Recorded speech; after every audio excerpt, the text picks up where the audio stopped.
శ్రీ వాసుదేవాయ నమ. మాఘపురాణము 16వ అధ్యాయము. ఆడకొక్కకు విముక్తి కలుగుట. దిలీప మహారాజు సుమిత్రుని కథ.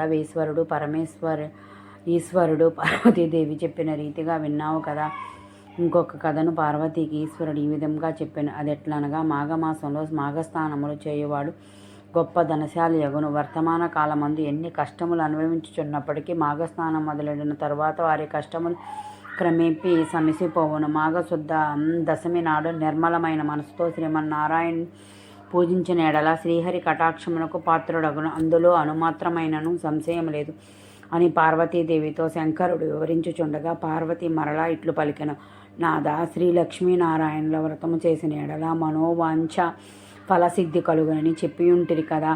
ఆ వ్రత విధానమెట్టిదో ఎటులో ఆచరించవలనో వివరంగా తెలియపరచుడని పార్వతీదేవి పరమేశ్వరుని కోరింది.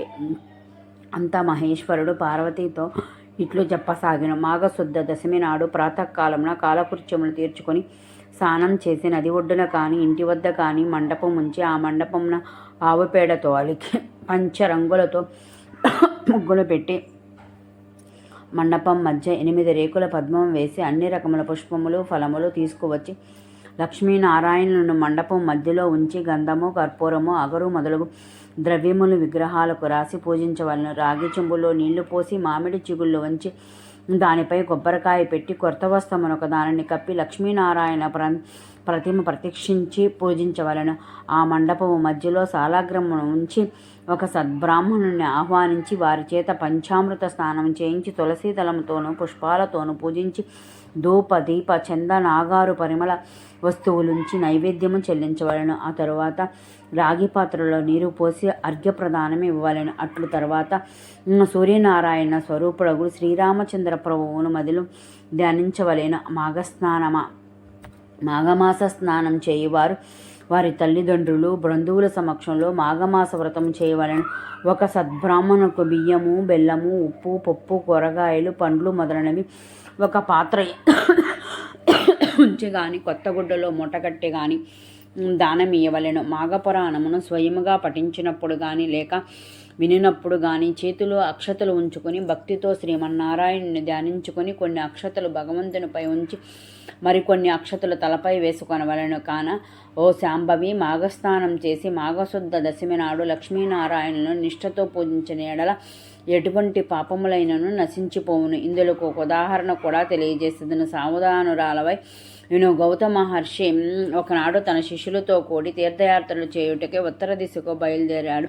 వారు అనేక పుణ్యనదుల్లో స్నానములు చేయుచు ప్రసిద్ధ క్షేత్రములను దర్శించుచు మార్గమందున్న మునిపొంగవులతో ఇష్టాగోష్ఠులు జరుపుకొనుచున్నప్పటికీ మాఘమాసం ప్రవేశించటం వలన కృష్ణానదిలో స్నానం చేయవలననియు ఆ ప్రాంతముకు వచ్చి విడిది చేసిరి. గౌతమ ముని తన శిష్యునితో కూడి కృష్ణానదిలో సూర్యోదయం సమయంలో స్నానం చేసి తీరమునున్న ఒక రావి చెట్టు వద్దకు వచ్చి మూలతో బ్రహ్మరూపాయ మధ్యతో విష్ణురూపిణి అగ్రత శివరూపాయ వృక్షరాజాయతే నమః అని రావి చెట్టు నమస్కరించి ఆ చెట్టు మొదట ఆసీనులే శ్రీహరిని విధి యుక్తముగా పూజించిరి. తరువాత శిష్యులందరికీ మాఘమాస ప్రభావం వినిపించిరి. ఈ విధముగా ప్రతిదినము ఆచరించుచుండగా మాఘశుద్ధ దశమి నాడు ఆ చెట్టు మొదట మండపం ఏర్పరిచి ముగ్గులు బొట్లు పెట్టి మామిడాకులు తోరణాలు కట్టి అలంకరించారు. ఆ మండపం మధ్యలో శ్రీహరిని చిత్రపటం ఉంచి పూజించినారు. ఆ విధంగా పూజించుచున్న సమయంలో ఒక ఆడకొక్క వచ్చి భగవంతునికి చేయుచున్న పూజా విధానమంతయు రెప్ప వాల్చకుండా దీక్షతో చూచుచో ఆ రావి చెట్టునకు ఎదురుగా కూర్చుని ఉండెను. శిష్యులు వారి వద్దనున్న దండంతో దాన్ని బెదిరించిరి.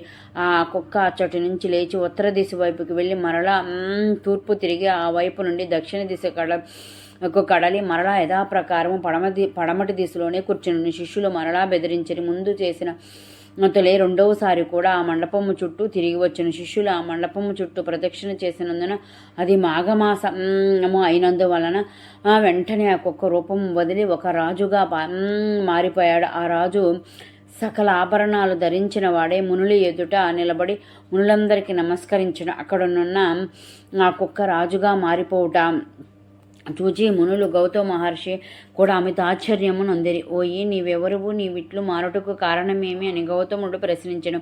మునిచంద్రమా, నేను కళింగరాజును, మాది చంద్రవంశము, నా పేరు జయచంద్రుడు, నాకు అన్ని విద్యలందు ప్రావీణ్యం కలదు. నా దేశ ప్రజలు ధర్మ మార్గమున పరిపాలన చేయుచూ ఉన్నాను.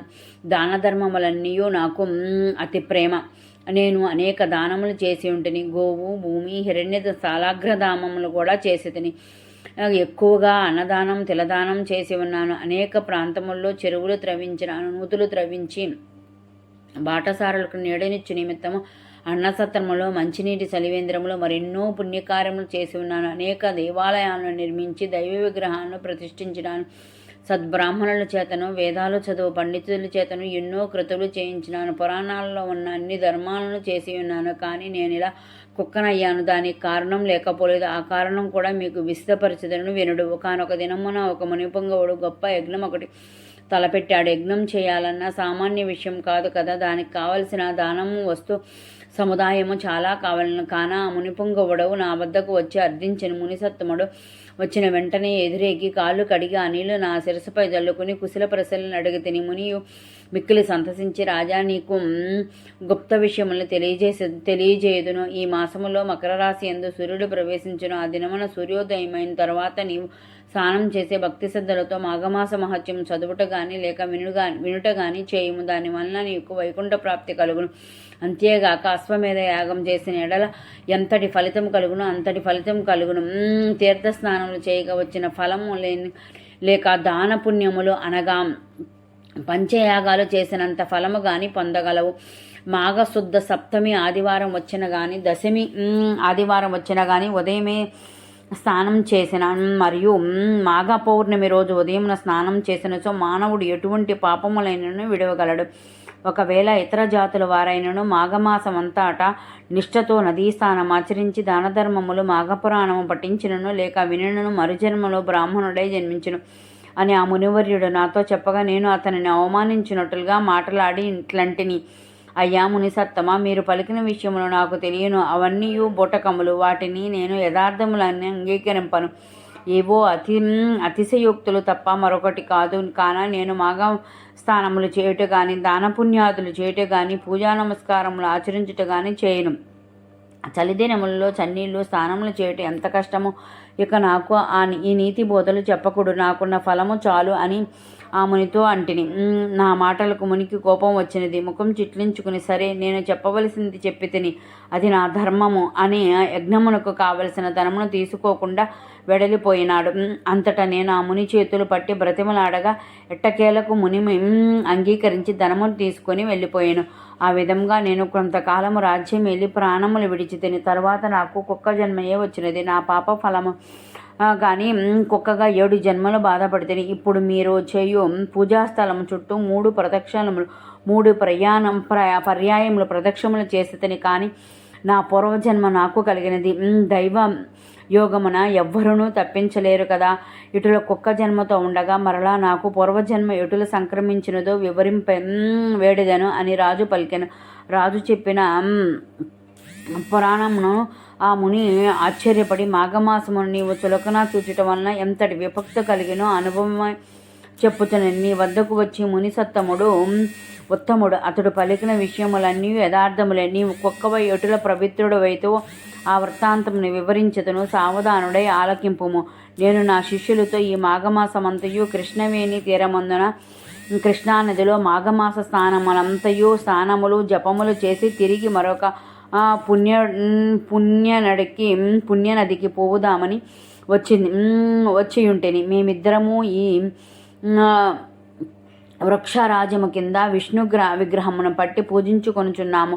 కుక్క రూపంలోనున్న నీవు దారిని పోతూ ఇచ్చటి నైవేద్యములు చూసి తినవలడని ఆశతో పూజా సమీపంకు వచ్చి కూర్చుంటివి. అప్పుడు నీవు ఎలాగున్నావో తెలుసా? నీ శరీరము బురద మైల తగిలి ఉన్నది. చూచుటకు చాలా అసహ్యంగా ఉన్నావు. పరిశుద్ధమైన భగవంతుని పూజ చేయుచున్న ఆ సమయంలో అచ్చటకు జంతువు కానీ పక్షి కానీ వచ్చి ఉన్న దాన్ని తరిమివేయటం సహజమే కదా. నీవు అసహ్యంగా ఉన్నందువలన శిష్యులు నిన్ను తపోదండంతో తరిమిరి. నైవేద్యం తినవలడని ఆశతో ఈ మండపం చుట్టూ తిరిగి యథాస్థానముకు వచ్చి కూర్చుంటివి. మరలా ఆ శిష్యులు నిన్ను కొట్టబోచి తిరిగి మళ్ళీ వచ్చినావు. అట్లు 3 పర్యాయములు తిరుగుడిచ్చే భగవంతుడు నీ రూపమును మార్చి నిజరూపము ప్రసాదించినాడు. అనగా మాఘమాస ఫలం భగవంతుని మండపం చుట్టూ తిరగటం వలన పునర్జన్మ వచ్చినదన్నమాట. ఇక ఈ మాఘమాసం అంతయు నదిలో స్నానం చేసి భగవంతుని ధ్యానించి పురాణ పఠనం చేసిన ఎంతటి ఫలం వచ్చునో ఊహించుకొనుము అని గౌతమ ఋషి చెప్పగా రాజు మిగిలి సంతోషించి గౌతమ ఋషికి అతని పరివారం అంతటికీ నమస్కరించుచూ ఉండగా అంతలో ఆ రావి చెట్టులోనున్న ఒక త్వర నుండి ఒక మండూకము బయటికి వచ్చి గౌతమ ఋషి పాదంపై పడి బెక్కబెక్కమని అరిచి అటు ఇటు గెంతుచుండెను. హఠాత్తుగా కప్పరూపమును వదిలి మునివనితిగా మారిపోయాను. ఆమె నవ యవ్వనవతి, అతి సుందరాంగి. ఆమె గౌతమ ఋషిని చూడగానే తనకు జ్ఞానోదయమై పూర్వజన్మ వృత్తాంతమైందో జ్ఞప్తికి వచ్చినది. అంత గౌతముని, అమ్మాయి నీవెవరివి దానవు, నీ నామధేయమేమి, నీ వృత్తాంతము తెలియచేయమని ప్రసరించిరి. గౌతముని చూడగానే తన పూర్వజన్మ వృత్తాంతం తెలియటచ్చే ఇట్లు చెప్పతొడంగాను. మాఘపురాణము 16వ అధ్యాయము సమాప్తము. 17వ అధ్యాయము నెక్స్ట్ వీడియోలో తెలుసుకుందాం. ఓం నమో భగవతే వాసుదేవాయ నమః.